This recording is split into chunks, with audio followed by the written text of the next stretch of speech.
Hello and welcome back to my channel concepts unlocked by Prachi.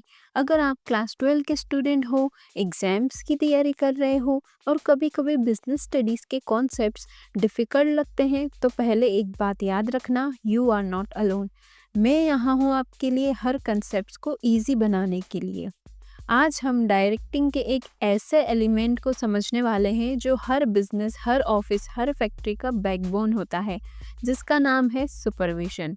ये सिर्फ देखना नहीं होता, ये होता है गाइड करना, मोटिवेट करना और इंश्योर करना कि काम सही डायरेक्शन में हो रहा है। प्रीवियस वीडियोस में हमने डायरेक्टिंग के फीचर्स, प्रिंसिपल्स, इम्पोर्टेंस और उसके 4 main elements supervision, motivation, leadership, communication सबका एक ओवरव्यू के फॉर्म में समझा था। और हम अब स्टार्ट कर रहे हैं इन एलिमेंट्स को वन बाय वन डिटेल में एक्सप्लोर करना। डिटेल में वन बाय वन एलिमेंट्स को हम समझेंगे। आज हम स्टार्ट करने वाले हैं सुपरविजन के बारे में विथ रियल लाइफ एग्जाम्पल्स। अगर आपने अभी तक वो वीडियोस नहीं देखे हैं तो प्लेलिस्ट का लिंक डिस्क्रिप्शन बॉक्स में दिया गया है, ज़रूर चेक करें so you don't miss anything from chapter 7 directing. तो चलिए बिना टाइम वेस्ट किए समझते हैं सुपरविजन क्या होता है, उसकी इम्पोर्टेंस क्या है और ये बिजनेस वर्ल्ड में इतना क्रूशियल क्यों माना जाता है, विथ एग्जाम्पल्स जो आपको याद भी रहेंगे। तो अब हम समझते हैं कि सुपरविजन क्या होता है। सुपरविजन को दो तरीके से समझा जा सकता है, supervision as an element of directing, supervision as a function of the supervisor. सबसे पहले हम समझेंगे supervision as an element of directing. Organisation में जो मैनेजर होता है उसका काम होता है सुपरविजन करना। सुपरविजन मतलब गाइड करना, इंस्ट्रक्शन देना सबऑर्डिनेट्स को और उनकी मदद करना ताकि वो अपना टास्क अच्छे से परफॉर्म कर पाए, एफिशिएंटली परफॉर्म कर पाए। सुपरविजन ये भी फोकस करता है कि जो सारी रिसोर्सेस है ऑर्गेनाइजेशन की, पीपल, मटेरियल, टाइम, वो सब ऑप्टिमली यूज़ हो, उनका कोई वेस्ट ना हो और ऑर्गेनाइजेशन का गोल भी अचीव हो जाए। यहाँ पर सुपरविजन में क्या क्या इन्वॉल्व होता है, परफॉर्मेंस को मॉनिटर करना, डायरेक्शन प्रोवाइड करना, सपोर्ट देना, फीडबैक देना, इंस्ट्रक्शन देना और मेक श्योर करना कि सब कुछ करेक्टली और ऑन टाइम हो। अब हम समझते हैं supervision as a function of the supervisor. तो जो सुपरवाइज़र का रोल होता है उसका काम होता है सुपरविजन करना। तो यहाँ पर सुपरविजन मतलब जो सुपरवाइज़र का रोल है उसके बारे में बोला गया है कि सुपरवाइज़र का रोल है सुपरविजन करना। और जो सुपरवाइज़र का रोल है ये एक मैनेजरियल पोजीशन है जो कि ऑर्गेनाइजेशनल की हायरार्की में सबसे लोअर लेवल पर होती है। तो सुपरवाइज़र डायरेक्टली रिस्पॉन्सिबल होता है वर्कर्स को मैनेज करने के लिए।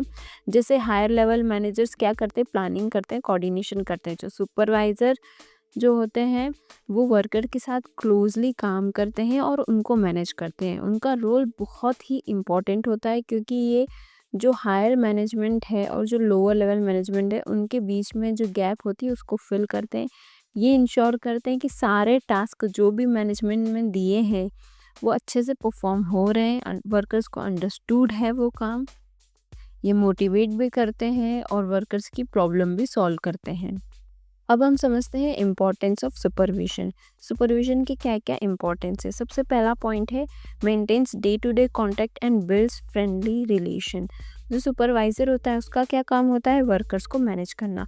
तो वो वर्कर्स के साथ क्लोजली काम करता है हर दिन और वो एक गाइड की तरह, फ्रेंड की तरह, फिलोसोफर की तरह एक्ट करता है। कोई भी प्रॉब्लम होती है तो सुपरवाइज़र वर्कर्स की मदद करता है, उनको मोटिवेट करता है, उनकी प्रॉब्लम सॉल्व करता है।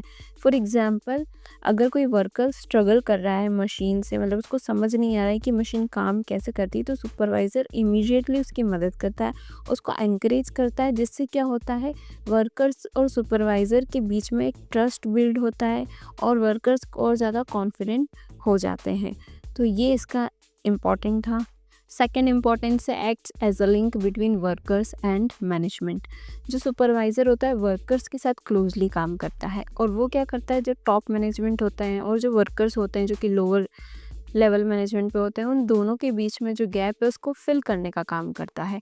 और जो भी मैनेजमेंट डिसीजंस होते हैं वो वर्कर के साथ शेयर करता है, और जो भी वर्कर्स प्रॉब्लम फेस कर रहे होते हैं, कोई इशू हो रहा होता है, तो वो वर्कर्स के इशू को मैनेजमेंट तक लेकर जाता है। तो मैनेजमेंट के डिसीजन वर्कर्स तक और वर्कर्स की प्रॉब्लम मैनेजमेंट तक ले जाने का काम कौन करता है? सुपरवाइज़र। फॉर एग्जांपल, अगर बहुत ज़्यादा लंबी शिफ्ट्स है और वर्कर्स खुश नहीं हैं, तो जो भी उनको प्रॉब्लम हो रही है, सुपरवाइज़र क्या करेगा? इस प्रॉब्लम को मैनेजमेंट तक लेकर जाएगा। और अगर मैनेजमेंट चाहता है कि आउटपुट और ज़्यादा इंक्रीज़ हो, इसलिए लॉन्ग शिफ्ट में काम करना पड़ेगा, तो सुपरवाइज़र उस चीज़ को बहुत अच्छे से अपनी टीम को समझाता है। तो यहाँ पर सुपरवाइज़र क्या कर रहा है? टॉप मैनेजमेंट और वर्कर्स के बीच की जो गैप है उसको फिल करने का काम कर रहा है। थर्ड है मेंटेन्स ग्रुप यूनिटी। सुपरवाइज़र क्या करता है? ग्रुप यूनिटी मेंटेन करके रखता है।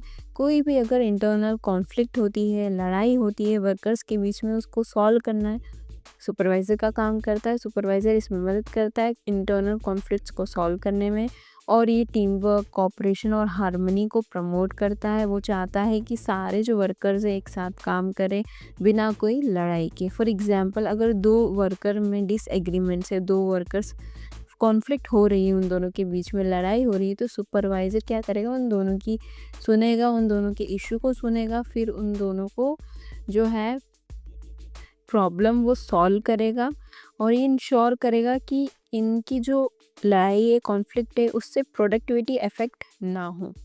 नेक्स्ट इम्पॉर्टेंस है ensures work is done as per targets.